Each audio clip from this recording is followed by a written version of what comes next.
So as someone who comes from the Russian community here in Australia, I've been pretty outraged by the narrative created by our media depicting the Ukraine as the good guy and Russia as the bad guy. Believe it or not, there are a lot of Russians here and around the world that support what Putin is doing in the Ukraine, myself included.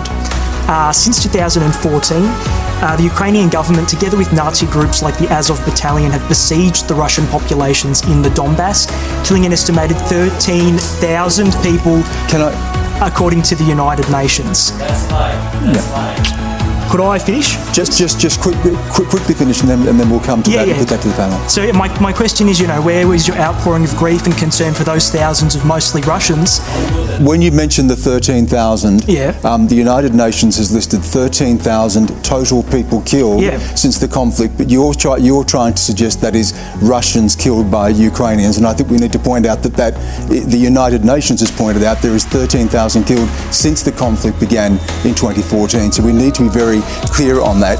Sasha, people here have been talking about family who are suffering and people are dying, and I understand you wanted to ask your question about is there some reasoning for this, but you supported what's happening, hearing that people are dying, and can I just say I'm just not comfortable with you being here. Could you please leave?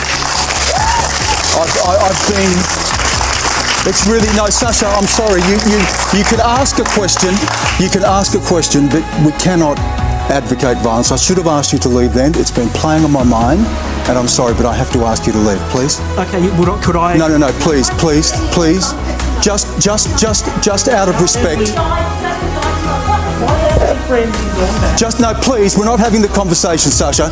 We can't have people advocating violence. And I should have asked you to leave. It's been playing on my mind. I wanted to have a proper conversation about these things, but I have to